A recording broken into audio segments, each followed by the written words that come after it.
All right, so you can see that I have in Animate. What we're going to do is dabble a little bit in some presets. And so you'll see off to the side over here, you have some effects and presets that can be added into your animation.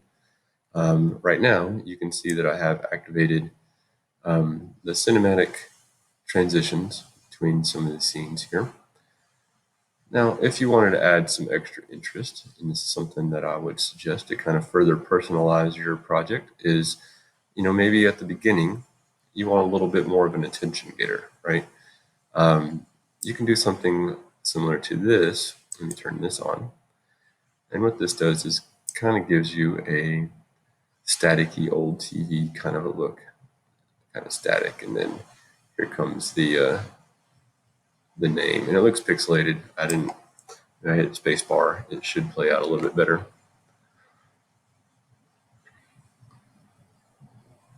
Kind of comes out and then it fades back into that staticky look before that next scene starts. Now this is overlapped over that transition, and then it plays on as usual. So just some different ideas that you can play around with. The thing is, with a lot of these presets, some of these will apply to what we're doing here. Some of them apply to something a little bit more advanced. So the one that I've chosen here, probably found in these different backgrounds. There's different types of behaviors and images and effects. Image special effects. I think the one that I used here was like a bad TV effect here. Now, when you go to apply this, so let me turn this one off. I'll keep it locked. So we'll know that that is what that layer is there for. When you apply these, you want to make sure that your playhead, this, is set to where you want that effect to take place. So if you set it here in the middle, that effect's only going to start to take place right here and then on.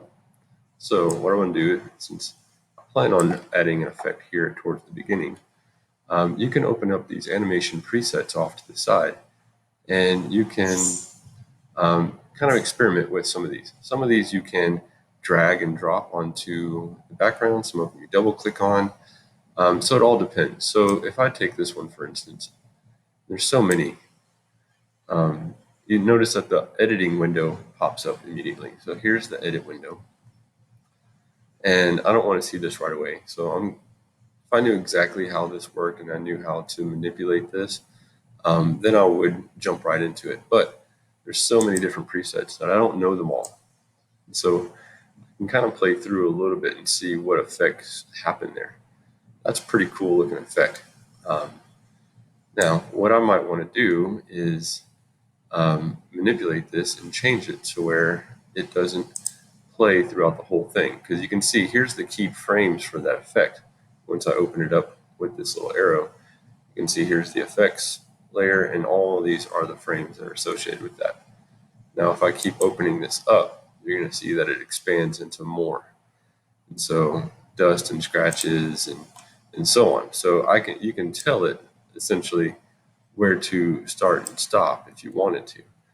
And so you can definitely shorten this if you need it. But what I like to do is pretty much keep it the same. Here's evolution, and then look, subsettings, there's even more. It's all embedded within this one effect. These are all pre-built, so you didn't have to think anything about this. And so what I like to do is, if there's something that I want to show, what I'll first start with is something simple. These can be pretty intimidating when you start to open them up and see all the different changes that you can make to them. But what I like to do first is set the timeline as far as when I want it to start and when I want it to finish. And I do that, I can do that by manipulating all these different frames here. Or what I can do is tell it myself when I don't want to see it anymore. So I can go to opacity and I can tell it to go away after a certain point. So maybe after 5 seconds, let's see what that looks like. I'm going to activate the opacity here and switch it over to 0. Now I can see whereabouts I'm at in the animation here. Now it doesn't show up at all now because it's set at 0 and that's it. So if I move my playhead to the beginning, I can change this to 100. And now it will fade from 100 to 0, which is kind of a cool effect. And then if I wanted to, maybe I wanted it at 0 as the name gets to its apex where it's largest. Or maybe you just want like a hint that's showing up there like that. So you can decide, what do you want this fading out from or fading in from? So essentially what I could be doing is replacing that cinematic transition that I added in the beginning of this and just overlaying it with this extra effect here. So now it's at 0. Maybe as it's fading out in here, maybe I want it to go back up to 100 again. The problem is, look, it's no longer moving because the rest of this is set. Like it's not going any further now. So there's ways that you can go about expanding that. So one of the things you can do is start looking up the presets that are already keyed for that particular effect that you're adding and find where you can actually manipulate where it stops and starts. So I found this one right here for evolution. I'm going to drag it out here because you can notice that how it changes the effect as you're playing through it. So now it continues through to that point. Okay. Now you notice that it's at 100 right there and doesn't phase out, which is something that I would like it to do at some point. So somewhere down the line, what I'm going to do is change the opacity down to 0. And now I can kind of see where I want it to phase back in, maybe right about there. So I can add some interest here, and this would be really cool with some added sound effects later. And then you can see how it kind of phases back in there. Now I need to adjust this a little bit longer, probably where to the point where it phases back all the way out like this. So made some adjustments. So there's constant motion and movement in that animated sequence at the beginning, and then it continues on through the rest of the animation as I had planned already. So just some ideas about how you can go about adding a little bit more interest maybe to your title sequence, kind of dressing it up a little bit, finding something that will work out good for your theme. You know, there's lots of cool ideas out here you can experiment with. One of my favorite ones that I like to play around with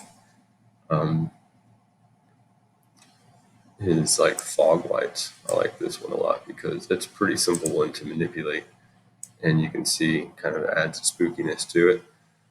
Plus, you can change the opacity down and even have it in the background lightly and change the size of it. You can adjust some of these effects to play during your animation as long as it doesn't interfere with the look and the purpose of what you've done with that whole animation. But this could be something kind of cool. You can also change and look at the different ways that you can adjust the contrast, the brightness. It gives you full capability to manipulate this set of effects that you've added in here. So it takes a lot of tinkering around to really get to know these effects, which is one reason why I absolutely don't know all the different behaviors of every single one of these things.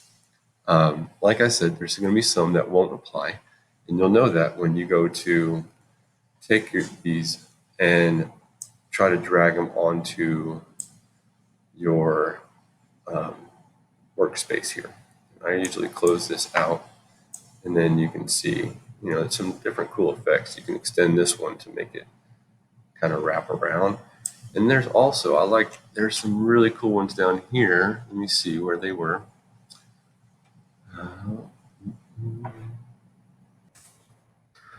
Such as these transitions down below where you can, kind of get creative with some new types of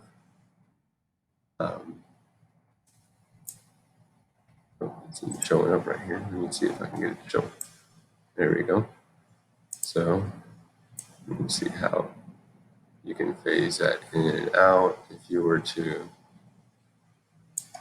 animate this right here, you can tell it how to card wipe. Lots of different cool things that you can throw in here. Vignettes, different effects that you can add in to really customize your animation here. Like the box swarm for one. Let me hide this one. This can be kind of a cool one. You see, you can expand some of these. This is kind of a really cool looking transition that you can add into your animation as your title comes into play, and you can have it kind of fade out. It's kind of a cool thing. I definitely would not have it playing while my animation is going. It's a little too distracting for that, but it's kind of a fun way to intro your movie if you wanted to. Cool things that you can do with these. So find the one that looks good, kind of gets the feel for what you want, I think is most important. Don't be too intimidated by all the different settings that you see underneath them, because all of these things are just things that you can get in and manipulate and change, such as these simple tools right here. Fading in, fading out for opacity is the main thing that you really want to know. When do you want this to begin and end in your animation? This one happens to play all throughout as long as your animation is going until you tell it to not show anymore. So I went from here, to here. I can phase that out pretty easily just by doing that. I can have it set to 100 at the beginning, and then it phases. Then I would have it phase out maybe somewhere around here. But you gotta make sure that you have everything keyed and turn on that key so that it works properly. So now it kind of fades out. Still playing in the background, but that's not going to render. So just some ideas on how you can go about adding some different effects. I'm definitely going to recommend that you play around with these, find one that fits the style and what you need for your animation, kind of give it a good personal touch to it, and then you can then render this out and get it ready for adding some sound possibly later. All right, that's it for now, guys. Thanks.